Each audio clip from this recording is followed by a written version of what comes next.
नमस्कार, BTV news में स्वागत है आपका। आइए खबरों की शुरुआत करें, उससे पहले नजर डालते हैं हेडलाइंस पर। केंद्रीय गृह मंत्री अमित शाह ने जबलपुर प्रवास के दौरान भाजपा पदाधिकारियों की ली बैठक। संभागीय भाजपा कार्यालय में बागी कार्यकर्ताओं से भी की चर्चा। और ट्रक की चपेट में आने से एक बुजुर्ग की मौत। सतपुड़ा हॉस्पिटल के पास की घटना। फरार ड्राइवर कंडक्टर की तलाश कर रही पुलिस।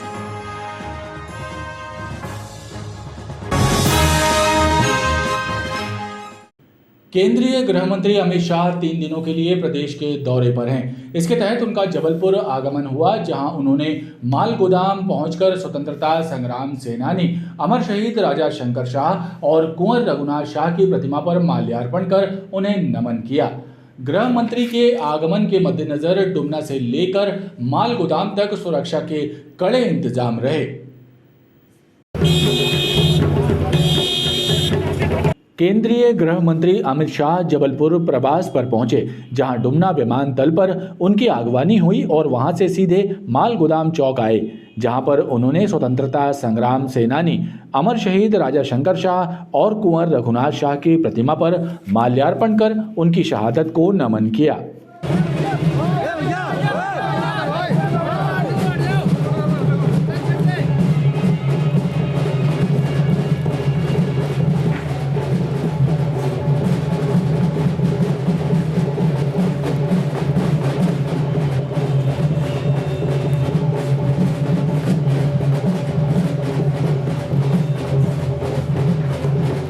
केंद्रीय मंत्री के आगमन के मद्देनजर डुमना से लेकर माल गोदाम चौक तक सुरक्षा के कड़े इंतजाम रहे।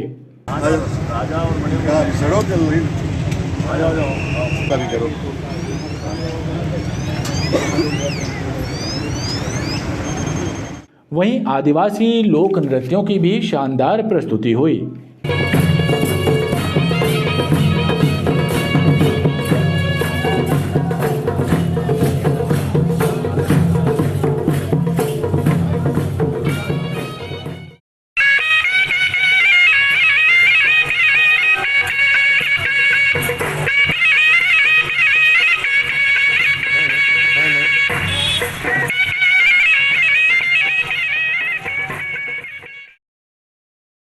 विधानसभा चुनाव में टिकट वितरण के बाद जबलपुर में भारतीय जनता पार्टी में मची अंतर्कलह के चलते मुखर हुए विरोध के स्वरों को शांत कराने के लिए भाजपा के शीर्ष नेतृत्व को दखल देना पड़ा। इसी सिलसिले में केंद्रीय गृह मंत्री अमित शाह ने जबलपुर पहुंचकर रानीताल स्थित संभागीय कार्यालय में महाकौशल की 38 विधानसभा क्षेत्रों के प्रत्याशी और पदाधिकारियों की गोपनीय बैठक ली और बागी कार्यकर्ताओं से भी चर्चा कर उन्हें पार्टी हित में कार्य करने की समझाइश दी। संस्कारधानी में विधानसभा चुनाव की टिकट वितरण के बाद भाजपा की अंतर्कलह खुलकर सामने आने लगी है। लिहाजा विरोध के स्वरों को शांत कराने के लिए पार्टी के शीर्ष नेता और केंद्रीय गृह मंत्री अमित शाह को जबलपुर आना पड़ा।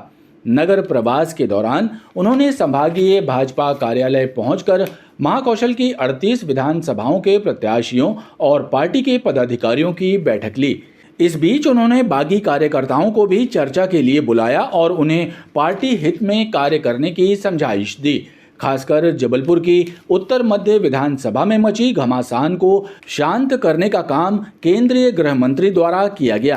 प्रदेश अध्यक्ष महोदय का फोन है कि यहाँ पे आना है और आपकी मुलाकात अमित शाह जी से कराना है, तो मैं आया था, उनसे मिल लिया। उन्होंने मुझे जो बोला मैंने भी उनको हाँ कहा। पार्टी के शीर्ष नेता तो कुछ कहें तो उसको मानना चाहिए, मेरा ये मानना। हालांकि मैंने कार्यकर्ताओं को 4 बजे बोला था कि 4 बजे आके सबकी बात सुन रहा हूँ मैं 8 दिन से, और फिर मैंने क्या सोचा वो बताऊँगा। तो कम से कम उनके मिलने से मेरे एक लाइन तय हुई, जिस लाइन में मैं सोच रहा था उसी पे आगे बढ़ना है मुझे।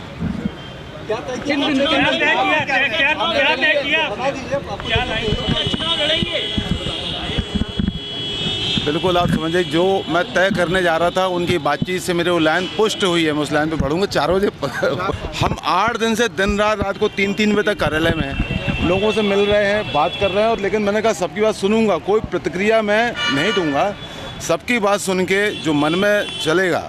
ऐसा नहीं कि ज़्यादा लोग क्या बोल रहे हैं, बात जो महत्वपूर्ण है, निर्णय जो है वर्तमान को लेके हो, इसके जरूरी है कि भविष्य को लेकर निर्णय हो। अब चूंकि उन्होंने मुझसे जो कहा है तो मैंने उनको हाँ कहा है। इतना जरूर है, इनकी मुलाकात से निर्णय करने में मुझे बहुत सुविधा हो रही है। संगठन की दृष्टि से जो हमारे ज़िले के अध्यक्ष हैं, ज़िले के महामंत्री हैं, विधानसभाओं के जो प्रभारी हैं, ज़िले के प्रभारी हैं, जो प्रवासी हमारे प्रभारी बाहर से आए हुए हैं, महाराष्ट्र से और बिहार से, वो हर विधानसभा में जाएंगे। तो उन सब के साथ चर्चा करके और समीक्षा करके नीचे तक कैसे काम को खड़ा करना है, कहीं कोई कमी रह गई है तो उस पर समीक्षा, जिला अध्यक्षों से बातचीत हो रही है, प्रभारियों से बातचीत हो रही है, जो प्रवासी भारतीय आए हैं उनको टिप्स, उनसे बातचीत और उनको दिशा निर्देश। बैठक बहुत महत्वपूर्ण है, चूँकि चुनाव का समय है, तो मुझे लगता है निश्चित रूप से आज जो बैठक में जो उनको मार्गदर्शन मिलेगा वो आने वाले चुनाव में बहुत काम। वहीं पार्टी के नेताओं एवं प्रदेश मीडिया प्रभारी ने बताया कि भाजपा के चाणक्य कहे जाने वाले अमित शाह ने विधानसभा चुनाव में जीत का मूल मंत्र प्रत्याशियों एवं कार्यकर्ताओं को दिया है एवं सभी पदाधिकारियों को भी पार्टी की गाइडलाइन के हिसाब से कार्य करने की सलाह दी है। आज उनके मध्य प्रदेश आगमन से आज कांग्रेस पार्टी की धड़कन बढ़ी हुई है। कांग्रेस पार्टी परेशान है कि अमित शाह जी के दौरे के बाद से, और विशेष करके आज अमित शाह जी की सभा छिंदवाड़ा में है, तो छिंदवाड़ा में कमलनाथ जी बुरी तरह से परेशान है। इस बार छिंदवाड़ा में कमलनाथ जी का चुनाव जीतना बहुत मुश्किल हो गया है। भारतीय जनता पार्टी इस बार छिंदवाड़ा की सभी सीटों पर कमल खिलाने जा रही है, और विशेष करके महाकौशल की आज ये जो बैठक हो रही है, महाकौशल की सभी 38 सीटों के लिए रणनीति पर बातचीत होगी, ताकि कैसे हर सीट पर भारतीय जनता पार्टी मजबूत प्रदर्शन करके कमल खिला सके और 2/3 बहुमत इस बार मध्य प्रदेश में ला सके। इसके लिए भारतीय जनता पार्टी प्रयास कर रही है। भारतीय जनता पार्टी के कार्यकर्ताओं का उत्साह आज बहुत चरम पर है, क्योंकि अपने प्रिय नेता आज वहाँ उनके बीच में हैं, और भारतीय जनता पार्टी के कार्यकर्ता पदाधिकारियों के साथ जो वो बैठक करके रणनीति तय करेंगे, इस रणनीति के बाद भारतीय जनता पार्टी का 2/3 बहुमत का आना बिल्कुल आराम से साकार होता हुआ दिखाई पड़ेगा। आप सब जानते हैं कि मध्य प्रदेश में चुनाव चल रहा है, और आप ये भी जानते हैं कि अमित जी जो है हिंदुस्तान की राजनीति में चाणक्य के रूप में पहचाने जाते हैं, और इसलिए कार्यकर्ताओं को वो सब सूत्र देना जिनके माध्यम से हम मध्य प्रदेश के चुनाव में फिर से भारतीय जनता पार्टी की सरकार बना सकें, उस दिशा में बैठक को उन्होंने चलाया। और अभी वो छिंदवाड़ा एक कार्यक्रम में गए हैं, वो वापस पुनः जबलपुर आएंगे और बैठक के शेष हिस्से में फिर उपस्थित रहेंगे। हालांकि केंद्रीय गृह मंत्री अमित शाह के जबलपुर दौरे को डैमेज कंट्रोल के लिहाज से देखा जा रहा है और इसको लेकर चर्चाओं का बाजार भी गर्म है। मालगोदाम चौक पर केंद्रीय मंत्री के कार्यक्रम के दौरान वाहन पार्किंग को लेकर पुलिसकर्मी और भाजपा कार्यकर्ताओं के बीच बहस हो गई। काफी देर तक दोनों ओर से जुबानी जंग चलती रही। बाद में भाजपा के अन्य नेताओं एवं पुलिस के वरिष्ठ अधिकारियों की दखल के बाद मामला शांत हुआ। मालगोदाम चौक पर केंद्रीय मंत्री अमित शाह के कार्यक्रम के दौरान वाहन पार्किंग को लेकर पुलिसकर्मी और भाजपा कार्यकर्ताओं के बीच विवाद की स्थिति बन गई। पुलिसकर्मी कार्यकर्ताओं को मंच से दूर वाहन खड़े करने को कह रहा था, तो वहीं कार्यकर्ताओं ने आरोप लगाया कि पुलिसकर्मी ने अभद्र भाषा का प्रयोग किया, जिसको लेकर दोनों के बीच जुबानी जंग छिड़ गई। काफी देर तक कहासुनी का दौर चलता रहा, जो वरिष्ठों की दखल के बाद समाप्त हुआ।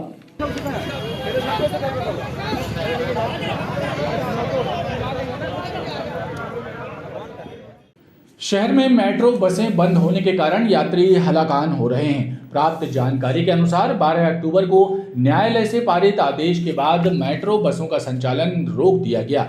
इस स्थिति का फायदा उठाकर ऑटो चालक मनमाना किराया वसूल रहे हैं। शहर में पिछले 15 दिनों से मेट्रो बसों का संचालन बंद पड़ा है, जिस कारण लगभग 25,000 यात्रियों को परेशानियों का सामना करना पड़ रहा है। प्राप्त जानकारी के अनुसार 12 अक्टूबर को न्यायालय से आदेश पारित कर कहा गया कि शहरी सीमा के बाहर मेट्रो का संचालन नहीं होगा। इस पर मेट्रो बसें संचालित करने वाली कंपनी का कहना है कि उनका मुख्य मुनाफा शहरी सीमा के पार चलने वाली मेट्रो से आता है।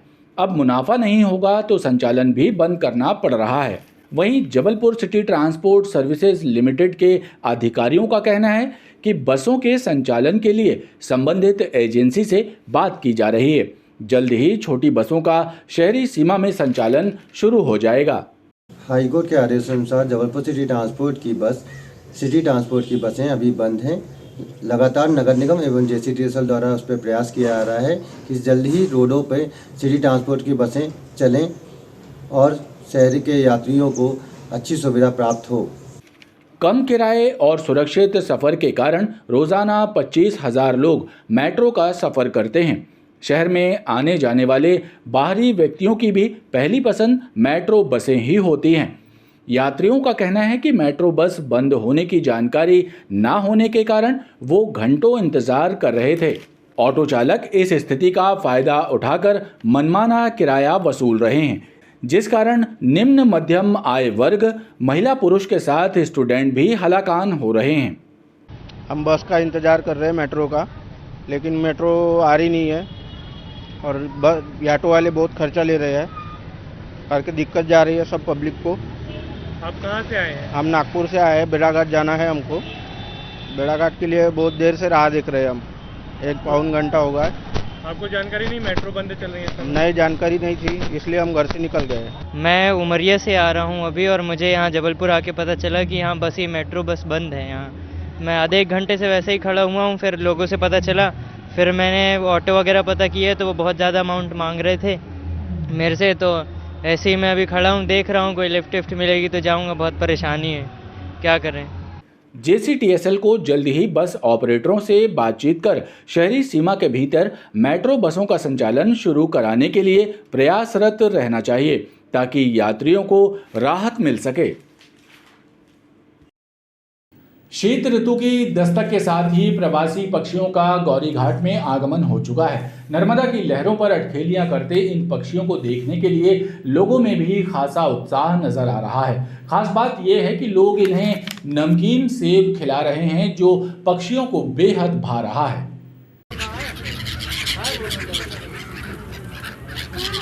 नर्मदा तट गौरी घाट में प्रवासी पक्षियों का कलरव एक बार फिर से सुनाई देने लगा है। मां रेवा की लहरों पर अटखेलियां करते प्रवासी पक्षियों को देखने के लिए लोगों की भीड़ लग रही है और लोग इन्हें नमकीन सेब खिला रहे हैं, जो इन पक्षियों को बेहद पसंद आ रहा है। स्थानीय लोगों ने बताया कि शीत ऋतु के आगमन के साथ ही साइबेरियन पक्षियों का झुंड दूर देशों से लंबा सफर तय कर यहाँ पहुँचता है और ये पक्षी गर्मी आते ही वापस लौट जाते हैं। ये पक्षी करीब 10 से 12 साल पहले से आ रहे हैं और हर साल जैसे ही ठंड का आगमन होता है तो ये पक्षी यहाँ ठंडक में आके यहीं 4 महीने रहते हैं और इन पक्षियों को बढ़िया आदमी लोग सेव दाने वगैरह लाके इनको 4 महीने तक चुगाते हैं। फिर ये गर्मी का जैसा ही आगमन होगा तो ये फिर अपने जहाँ से आते हैं वहीं फिर चले जाएंगे। जैसे ही सर्दी की शुरुआत हुई है अपने घाट पर, गौरी घाट पर, मां नर्मदा तट पर भी पक्षी आना शुरू हो गया है। इसमें बहुत से श्रद्धालु इनको कुछ दाने खिलाते हैं, सेव खिलाते हैं। वो सेव वो पॉलीथिन के पैकेट में देते हैं। तो श्रद्धालुओं से निवेदन है कि मां नर्मदा की पूजा करें, तट पर भंडारा करें या अन्य कोई कर्म करें, पक्षियों को दाना खिलाएं, पर स्वच्छता का विशेष ध्यान रखें। पन्नी, प्लास्टिक जो भी वेस्ट निकलता है वो डस्टबिन में डालें। मां नर्मदा के जल को स्वच्छ रखना हम सबकी जिम्मेदारी है। मां नर्मदा की स्वच्छता ही सबसे बड़ी मां नर्मदा की पूजा और सेवा कहलाती। पक्षी लगभग यहाँ पे 3 महीने लगभग रहती है। जब तक सर्दियाँ रहती हैं तब तक रहते हैं। जैसे सर्दी मौसम गर्म होने लगता है वैसे ही वापस चले जाते हैं। पता नहीं कहाँ से आते हैं और चले जाते हैं। प्रवासी पक्षियों को अपने हाथों से नमकीन सेब खिलाने के लिए लोगों का उत्साह भी देखते ही बन रहा है। एडवोकेट प्रोटेक्शन एक्ट की मांग तेज होने लगी है। ऑल प्रोविंसेस पब्लिक एसोसिएशन के द्वारा इसी सिलसिले में एक मीटिंग का आयोजन किया गया, जिसमें शासन से बातचीत की रूपरेखा तय की गई। सिविल लाइन क्षेत्र में all provinces public association all India के तत्वावधान में एक मीटिंग आयोजित की गई, जिसमें एडवोकेट प्रोटेक्शन एक्ट लागू कराने की प्रक्रिया पर मंथन किया गया। संस्था के चेयरमैन यश सोनी ने बताया कि उनके संगठन द्वारा इस मामले को लेकर शासन स्तर पर बातचीत की जाएगी, जिसकी रूपरेखा तैयार की गई है। एडवोकेट्स प्रोटेक्शन एक्ट जो कि बहुत लंबे समय से हमारी मांग चल रही थी, लॉयर्स की, पूरे देश में इसकी मांग चल रही थी, बट अभी राजस्थान गवर्नमेंट ने कुछ समय पहले एडवोकेट्स प्रोटेक्शन एक्ट लागू किया।